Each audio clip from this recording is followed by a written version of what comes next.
Hello students, जैसा कि आप देख रहे हैं class 12th maths chapter relation first chapter start कर रहे हैं। ये चैप्टर बहुत ही इंटरेस्टिंग चैप्टर है और एक ऐसा चैप्टर है कि समझ आ गया और तो चांद तक चलेगा और समझ नहीं आया तो रात तक भी नहीं चलेगा। तो बिल्कुल 100% आपको फोकस करना है, 100% समझ आ जाएगा। तो आइए देखते हैं रिलेशन को।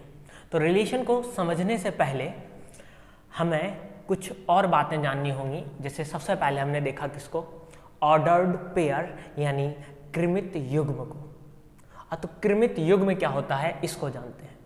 हाँ, आपको सेट की थोड़ी नॉलेज होना आवश्यक है, नहीं है तो फिर मैं हूँ, समझ आ जाएगा आपको, कोई चिंता वाली बात नहीं। एक सेट जैसे मैंने लिखा x, y, इसको हम y, x लिख सकते हैं। बिल्कुल लिख सकते हैं, सेट में पढ़े होंगे, ऑर्डर का फर्क नहीं पड़ता है, आगे पीछे लिख सकते हैं। लेकिन अभी मैं फिक्स कर दूं कि जो x है वो मैं पहले स्थान पर ही रखूंगा, x को मैं पहले स्थान पर ही रखूंगा और y को दूसरे स्थान पर ही रखूंगा। तो क्या ऐसे लिख सकता हूं मैं? फिर तो उल्टा हो गया ना, x इधर था पहले स्थान पे, अब इधर तो y हो गया पहले स्थान पे, तो ये इक्वल होगा? नहीं होगा। तो इसी को हम क्या बोलते हैं? क्रमित युग्म बोलते हैं। किसको कहते हैं? जब हम किसी सेट में जिसमें दो एलिमेंट हो, उनके स्थान को, उनके पोजीशन को फिक्स कर दें कि अब ये इसी नंबर पर रखा जाएगा, तो उसको हम क्या कहते हैं? ऑर्डर्ड पेयर यानी क्रमित युग्म। क्रम को फिक्स कर देना पेयर के लिए, वो होता है क्रमित युग्म। क्लियर है? अभी आगे देखते हैं Cartesian product of a set यानी दो समुच्चयों का कार्तीय गुणन। तो कार्तीय गुणन कैसे करते हैं दो समुच्चयों का, आइए जानें। मैंने एक सेट लिया 1 2 3, एक सेट B लिया 4 5 और 6। ठीक है, अब ये सेट जो है 1 2 3, सेट B है 4 5 6। तो जो सेट A है वो सेट B के साथ यानी 1 4 1 5 1 6 2 5 2 4 2 4 2 5 2 6, ऐसे 3 4 3 5 और 3 6 1 4 के साथ, यानी इधर का प्रत्येक एलिमेंट इधर के प्रत्येक एलिमेंट के साथ लिखा जाएगा। 1 4 के साथ भी, 5 के साथ भी, 6 के साथ भी, ऐसे 2 4 के साथ भी, 5 के साथ भी और 6 के साथ भी, ऐसे ही 3। तो देखिए इसको हम क्या बोलते हैं, अभी थोड़े टाइम पहले बताया था, इसको बोलते हैं क्रमित युग्म, ऑर्डर्ड पेयर। और ये क्रमित युग्मों का क्या बन गया है? एक सेट बन गया है। ये क्रमित युग्मों का एक सेट बन गया है। तो कार्टेशियन प्रोडक्ट हम किसको कहते हैं? ऑर्डर्ड पेयर का जो सेट होता है, ऑर्डर्ड पेयर का जो सेट होता है उसको हम क्या कहते हैं? कार्टेशियन प्रोडक्ट कहते हैं। मैथमेटिकली उनको क्या कहेंगे?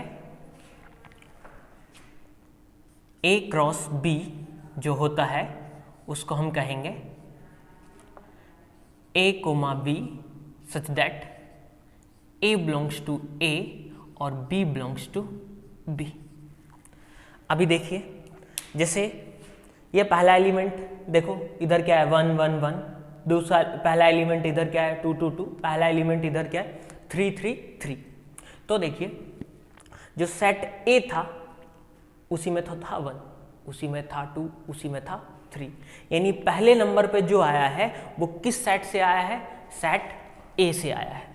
तो इधर लिखा है A क्रॉस B क्या होता है? A, B यानी ऑर्डर्ड पेयर का समुच्चय, लेकिन ऐसा समुच्चय जिसमें जो पहले नंबर का एलिमेंट है वो पहले सेट से आया हो और जो दूसरे नंबर का एलिमेंट है वो दूसरे सेट से आया हो।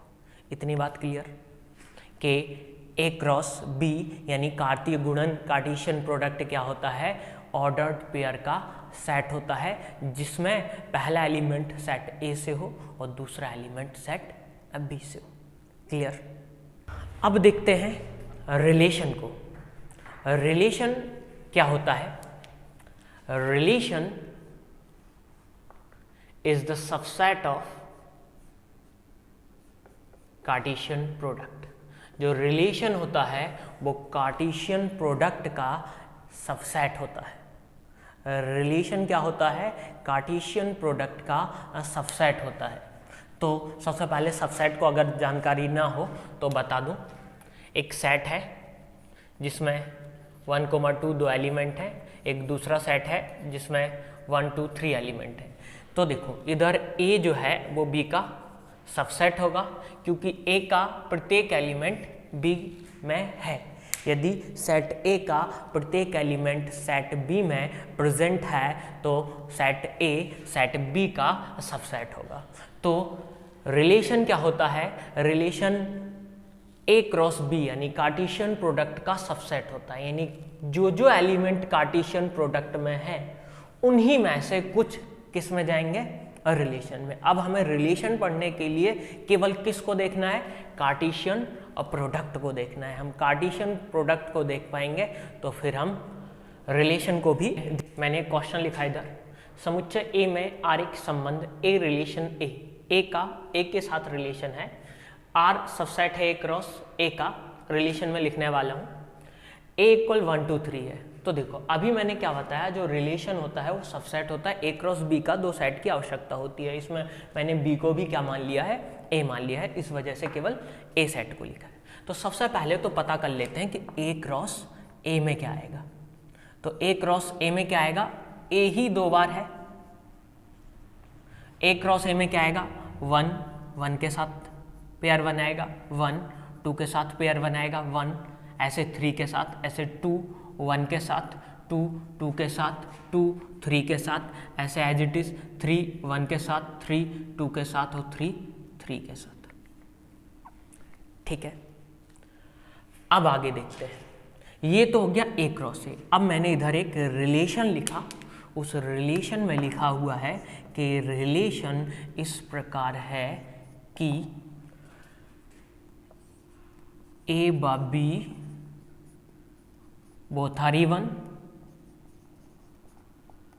दोनों सम है। ए और बी और दोनों सम है, where A belongs to A and B belongs to भी ए। इधर बी नहीं लिखूंगा क्योंकि बी तो उपलब्ध ही नहीं है, जब उपलब्ध होगा तो बी लिखेंगे। क्लियर है? अब देखिए, अब रिलेशन, जो अपना रिलेशन होगा वो कहाँ से प्राप्त होगा? इसी ए क्रॉस ए से ही मिलेगा। अब लेकिन रिलेशन क्या क्या हो सकता है उसको जानते हैं। तो देखें, इधर लिखा है ए और बी और दोनों इवन है। तो इसमें क्या दोनों इवन है? नहीं है। इसमें क्या दोनों इवन है? नहीं है। इसमें क्या दोनों इवन है? नहीं है। इसमें क्या दोनों इवन है? एक तो इसमें दोनों इवन है और अकेले इसमें ही दोनों इवन है। दोनों सम केवल एक ही एलिमेंट में है, तो इसमें रिलेशन क्या हुआ? इसमें रिलेशन हुआ केवल क्या आएगा? 2, और कोई एलिमेंट मिल रहा है? नहीं मिल रहा है। ऐसे रिलेशन में आगे बना सकता हूँ A comma B such that A व बी दोनों विषम है, A belongs to A, B belongs to A, और दोनों विषम है तो ये भी आ जाएगा, ये भी आ जाएगा। दोनों विषम है तो ये भी आ जाएगा, और दोनों विषम है तो ये भी आ जाएगा। अब मन में क्वेश्चन बन रहा होगा कि आप इतने रिलेशन कैसे बनाएंगे? आप क्या इतने रिलेशन बनाना तो मुश्किल होगा। अब वो रिलेशन क्या क्या हो सकते हैं? रिलेशन ए और बी दोनों सम थे, ए और बी दोनों विषम हो सकते थे, ए और बी दोनों भाज्य हो सकते थे, ए और बी दोनों अभाज्य हो सकते थे, ए बी से बड़ा हो सकता था, ए बी से छोटा हो सकता था, मल्टीप्लाई 2 हो सकता था, मल्टीप्लाई 3 हो सकता था ए और बी का। मतलब ऐसे तो बहुत सारे रिलेशन बनेंगे। तो पहले तो जानते हैं कि ऐसे कितने रिलेशन बनेंगे, इंपॉर्टेंट रहेगा एग्जाम के पॉइंट ऑफ व्यू से। यदि सेट ए में नंबर ऑफ एलिमेंट p हैं और सेट बी में नंबर ऑफ एलिमेंट क्यूब है, तो नंबर ऑफ रिलेशंस की संख्या इधर कितनी होगी, 2 दी पावर पी क्यू।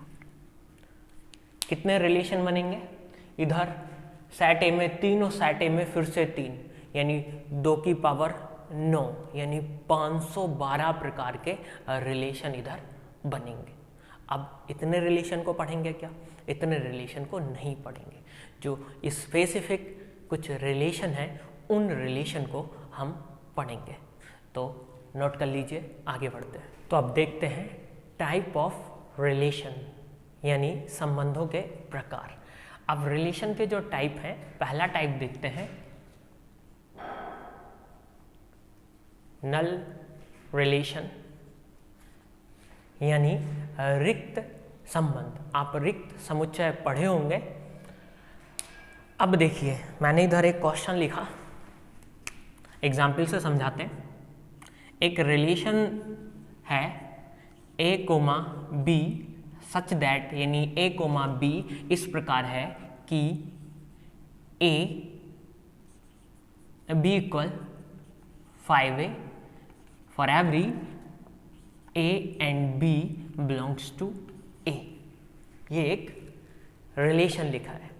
अब इस रिलेशन के एलिमेंट को देखिए, a कहाँ से है, सेट a से है, और b भी कहाँ से है, सेट a से है। अब a का वैल्यू 1 है, अगर a का वैल्यू 1 है तो b का वैल्यू कितना होगा, 5 होगा। a का वैल्यू 1 है तो b का वैल्यू 5 होगा। a का वैल्यू 2 है तो b का वैल्यू कितना होगा, 10 होगा। a का वैल्यू 3 है तो b का वैल्यू कितना होगा, 15 होगा। तो ऐसी वैल्यू क्या आपको इधर प्राप्त हो रही हैं क्या, नहीं है। क्या 1,5 मिलेगा, 2,10 क्या a क्रॉस a में है, नहीं है। रिलेशन क्या होता है, आप सीखे हैं, रिलेशन सबसेट होता है। Relation is the subset of a cross b, यानी जो रिलेशन होता है वो एक सबसेट होता है a क्रॉस b का। अब ये एलिमेंट तो आपको प्राप्त नहीं हो रहे हैं, तो जब ये एलिमेंट प्राप्त नहीं हो रहे हैं तो इधर क्या मिला, कुछ मिला क्या, यानी जब रिलेशन कैसा मिले, 5, कुछ मिले ही ना, तो उस रिलेशन को क्या कहते हैं, रिक्त संबंध कहते हैं। क्लियर है। नेक्स्ट देखते हैं यूनिवर्सल रिलेशन। यूनिवर्सल रिलेशन, अब यूनिवर्सल रिलेशन क्या होता है, एक एग्जाम्पल लिखा मैंने। रिलेशन इस प्रकार है कि a comma b such that mod of a minus b is greater and equal than 0 for every a and b belongs to set a। अब देखिए इसमें हमें क्या क्या मिलेगा, a सेट a से है और b सेट a से है, क्योंकि दोनों सेट a ही है। अब इधर 1 रखेंगे हम तो हमें क्या मिलेगा, 1, जैसे इधर 1,1 है, 0 आया, इधर ग्रेटर इक्वल लिखा है, तो इस सेट का एलिमेंट क्या हो सकता है, इस रिलेशन का एलिमेंट क्या हो सकता है, 1,1 हो सकता है, बिल्कुल हो सकता है। 1 - 1 0। इसका एलिमेंट 1,2 हो सकता है, अब बिल्कुल हो सकता है, एक में से 2 गया, ग्रेटर मॉडुलस लगा इस वजह से पॉजिटिव वैल्यू मिलेगी। इसका एलिमेंट 1,3 हो सकता है, वो भी हो सकता है। इसका एलिमेंट 2,1 हो सकता है, 2 में से 1 गया 1, वो भी हो सकता है पॉजिटिव। यानी इसमें से कोई भी एलिमेंट उठा के देख लो कोई भी एलिमेंट मॉडुलस लगा है तो वो पॉजिटिव ही होगा, और 0 होगा तो उसके लिए भी इक्वल है। यानी ऐसा रिलेशन जो कार्टेशियन प्रोडक्ट यानी a क्रॉस a के बराबर हो, ऐसे रिलेशन को यूनिवर्सल रिलेशन कहते हैं। ऐसा रिलेशन जो कार्टेशियन प्रोडक्ट के बराबर है उसको क्या कहते हैं, यूनिवर्सल यानी सार्वत्रिक संबंध कहते हैं। क्लियर है। अभी थर्ड देखते हैं आइडेंटिटी रिलेशन। आइडेंटिटी रिलेशन, अब ये आइडेंटिटी रिलेशन यानी इसको बोलते हैं तत्समक संबंध। तो तत्समक संबंध क्या होता है इसको जाने। ऐसा रिलेशन जिसका ऑर्डर्ड पेयर ए कोमा ए, यानी दोनों कैसे हो, सेम हो और ए बिलोंग्स टू ए, ऐसे रिलेशन को बोलते हैं आइडेंटिटी रिलेशन। एग्जाम्पल के लिए जैसे 1,1, 2,2, ये क्या है, एक आइडेंटिटी रिलेशन है। दोनों वैल्यू जो आगे लिखा है वो पीछे लिखा होना चाहिए। जैसे मैं ये लिख दूं 1,1, 1,2, तो अब ये आइडेंटिटी रिलेशन नहीं होगा, क्योंकि ए कोमा ए अगर इधर 1 लिखा है तो 1 और 2 लिखा है तो फिर दोनों जगह 2 होना चाहिए था, वो होता है आइडेंटिटी रिलेशन। अब मैन टाइप उन पर फोकस करते हैं, इनको आप नोट कर लीजिए। यदि आपने अब ये समझ लिया तो चैप्टर में कोई डाउट ही नहीं रहेगा। मैन फोकस इसी पे करना। अब देखते हैं, इधर लिखा है पहला सौतुल्य संबंध, यानी इसको बोलते हैं रिफ्लेक्सिव रिलेशन। तो रिफ्लेक्सिव रिलेशन क्या होता है, आइए जानें। रिफ्लेक्सिव रिलेशन होता है एक रिलेशन इस प्रकार है कि a comma a such that for every a belongs to a। अब मन में डाउट तो बन रहा होगा कि रिफ्लेक्सिव है तो फिर आइडेंटिटी क्या था। मैंने अभी भी लिखा है उसको, देखिए आइडेंटिटी क्या था, a comma a such that a belongs to a। इसको देखें, डिफरेंस समझ आ रहा है, नहीं आ रहा है, इसी के लिए तो मैं हूं। देखें दोनों में डिफरेंस क्या है। इसमें क्या था, a कोमा a था, उसमें भी a कोमा a है, केवल अंतर किसका है, इस फॉर एवरी का है। यानी a कोमा a इस प्रकार है प्रत्येक के लिए कि a बिलोंग्स टू सेट में करना चाहिए। तो सेट मैंने क्वेश्चन एक ही क्वेश्चन लिया है सभी क्वेश्चंस के लिए, तो सेट A है 1 2 3, तो A क्रॉस A में कितने एलिमेंट होंगे, इतने एलिमेंट होंगे। अगर इधर 1 है तो 1 कोमा 1 होना चाहिए, 2 है तो 2 कोमा 2 होना चाहिए, और 2 कोमा 2 होना चाहिए, और 3 है तो 3 कोमा 3 होना चाहिए। आइडेंटिटी में ऐसा नहीं है, आइडेंटिटी में ऐसा नहीं है।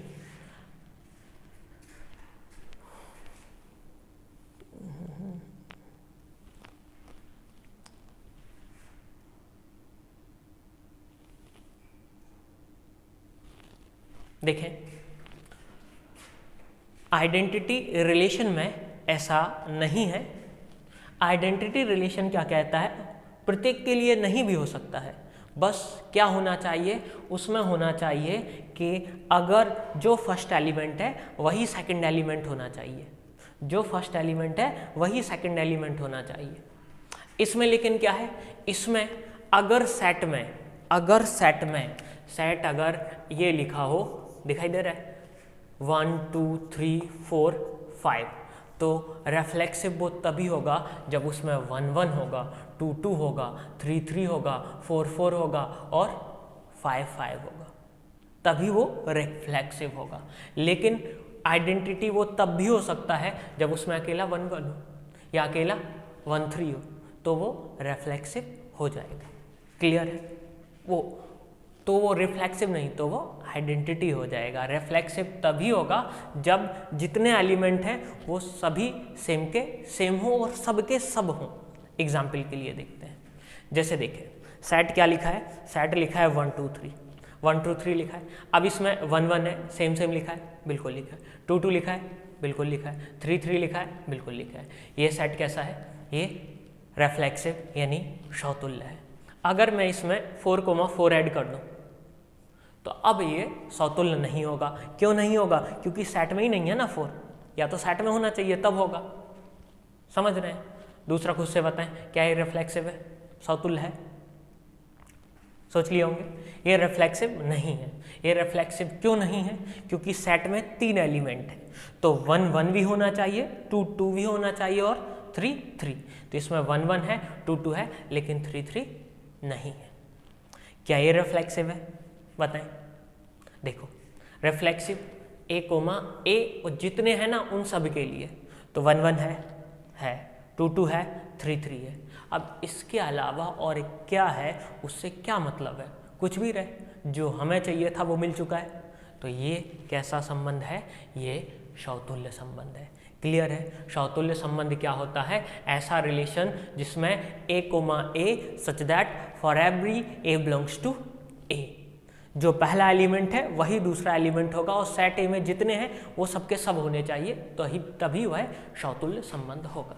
अब आगे देखते हैं सम्मित। अच्छा, सम्मित संबंध क्या होता है? इफ ए रिलेशन बी,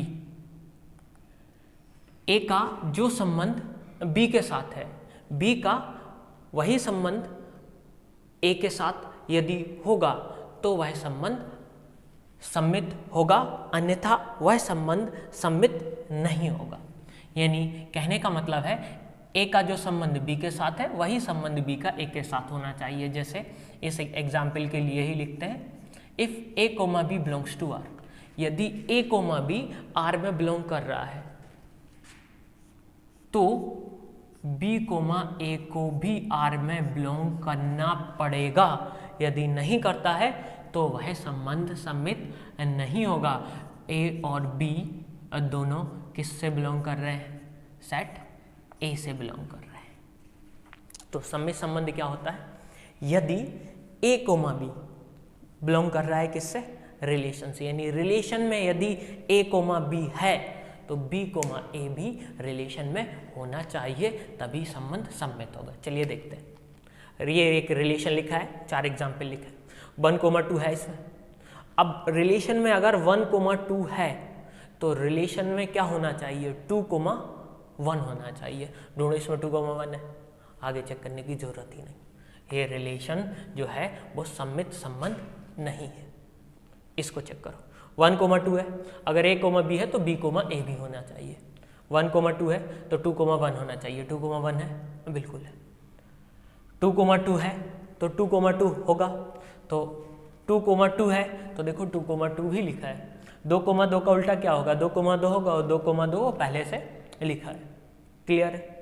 2, 2 है वो फिर से होना चाहिए, वो पहले से ही लिखा है। 2, 2 को पलटोगे तो सेम का सेम होगा, तो सेम जो है वो सभी हो जाएगा। अभी इसको देखें, 1, 1 है तो इसका अपोजिट 1, 1 होना चाहिए। तो 1, 1 देखो लिखा है 1, 1। सेट में किसी को डबल थोड़ी ना लिखा जाता है, लिखेंगे तो सिंगल ही, इस वजह से 1, 1 है तो 1, 1। 2, 2 है तो इसका अपोजिट भी ये मिल गया। 3, 3 है तो इसका अपोजिट भी ये मिल गया। ये भी सम्मित है, ये भी सम्मित है। अब ये खुद से बताइए सम्मित है। 1, 2 है तो 2, 1 है। 2, 3 है तो क्या होना चाहिए? 3, 2। कहीं 3, 2 दिखाई दे रहा है? नहीं दिखाई दे रहा है, सम्मित नहीं है, आगे चेक करने की जरूरत ही नहीं है। तो अभी तक 2 रिलेशन जो बोर्ड पे लिखे हैं वो देखें। नंबर फर्स्ट, समतुल्य। समतुल्य क्या होता है? ए का ए से रिलेशन होना चाहिए और for every A belongs to capital यानी समुच्चय में वो रहना चाहिए।